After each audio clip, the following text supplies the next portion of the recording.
Bogus માણસ અંદર સિક્કો લગાવીને બેસી ગયો હતો અને આવી ગયો રહ્યો તમારે બધાની હાજરીમાં. નહીં ખબર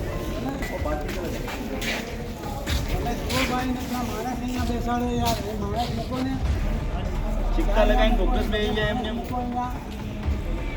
તાજેતરમાં જ વિસાવદર અને કડીની બેઠક ઉપર મતદાન શરૂ થઈ ચૂક્યું છે. મતદારોની લાંબી લાઈનો લાગી ચૂકી છે અને તે વચ્ચે જો કડી બેઠકની વાત કરવામાં આવે તો કોંગ્રેસના ઉમેદવાર રમેશ ચાવડાએ એક મોટો ઘટસ્ફોટ કર્યો છે, જેમાં કડી વિધાનસભા પેટા ચૂંટણીની વાત કરીએ તો તેમાં રમેશ ચાવડા દ્વારા ભાજપના બોગસ એજન્ટને ઝડપી પાડવામાં આવ્યો છે. તે સમગ્ર મુદ્દે ચર્ચા કરીશું આજે આ વિડીયોમાં. નમસ્કાર, લાઈવ 24 ન્યૂઝની સાથે હું છું મેક્ષુ ઠક્કર.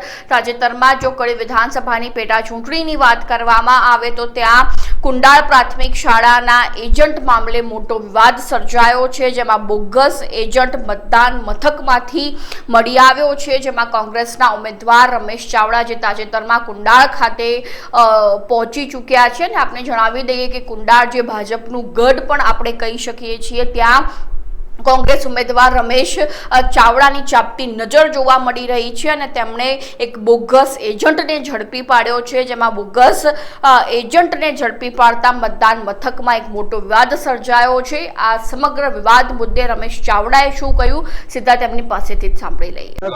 નકલી ચૂંટણી એજન્ટ બેસી ગયો અહીંયા અને એને નકલી ચૂંટણી એજન્ટનું કોઈ ક્વોલિફિકેશન કે કશું જોયા વિના અહીંયાથી પ્રિસાઇડિંગ અધિકારીએ એને આઈડેન્ટિટી કાર્ડ પણ ઇસ્યુ કરી દીધું. આઈડેન્ટિટી કાર્ડ ઇસ્યુ કરી દીધું, બેસી ગયો. હું અહીંયા અત્યારે ચેકિંગમાં આવ્યો તો એને મેં કહ્યું કે ભાઈ તું કઈ પાર્ટીમાંથી બેઠો છે ભાઈ? તો એને કહ્યું કે હું અપક્ષમાંથી બેઠો છું. હવે અહીંયા અપક્ષ તો કોઈ છે જ નહીં. જે લોકો છે નાની મોટી કોઈને કોઈ પાર્ટીમાંથી છે.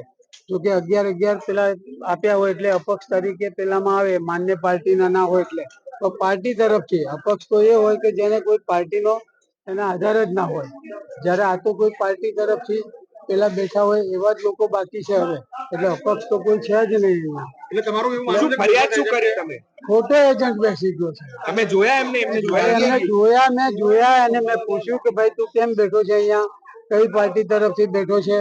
તો એને કહ્યું કે હું તો અપક્ષ માંથી બેઠો છું. તમે પ્રિસાઇડિંગ ઓફિસરને ફરિયાદ કરી શું કહે છે? પ્રિસાઇડિંગ અધિકારી જોડે હું ગયો અને એની જોડે કે ભાઈ મેં આનું કાર્ડ કાઢો, ભાઈ આ ફોર્મ કાઢો, આનું કયા ફોર્મ માંથી આ બેઠો છે અને આને કેવી રીતે તમે ઇસ્યુ કરી દીધું.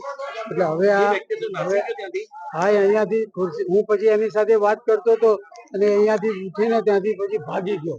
કોઈ બાજુથી પેલો દરવાજો છે ને ગેરકાયદેસર, જુઓ આ એક દરવાજો રાખે, અહીંથી ખોટા માણસો અહીંયાથી આવે છે અને જાય છે. તમને લાગે છે કે જે બોગસ એજન્ટ છે તેને ખોટું મતદાન કરાવ્યું હશે? ખોટું મતદાન કરાવવા જ બેઠો હોય ને, અને આમાં આ બધા એમાં સામેલ હશે. અહીંયા રાત્રે આ લોકોને ખાવા પીવાની અને બધી વ્યવસ્થા કરતા હોય છે. આ બૂથ ઉપર કુંડાળ એ અમારું કડીનું મોટામાં મોટું અને ખરાબમાં ખર્ચામાં ખોટું બૂથ છે. અહીંયા સૌથી વધારે ખોટું અહીંયા થાય છે. આ મુદ્દે તમે ચૂંટણી પંચને ફરિયાદ કરો છો? ચૂંટણી પંચને ફરિયાદ કરીએ છીએ, બધાને કરીએ છીએ, પણ બધા અહીંયા સરકારની સીધી તાલમેલમાં છે અને સરકારની તાલમેલમાં હોવાના કારણે અહીંયા કોઈ આ લોકો ઉપર એક્શન લેતું છે નહીં. એટલે હું આમની સામે ફરિયાદ દાખલ કરીને હું આ મેટર હાઈકોર્ટની મેટર બનાવવા જઉં છું. એટલે આપ મીડિયામાં ચાલુ કરો અને મને આમાં મદદ કરો. ન્યાયના હિતમાં મીડિયા મને મદદ કરે એવી હું આપ સૌ મીડિયા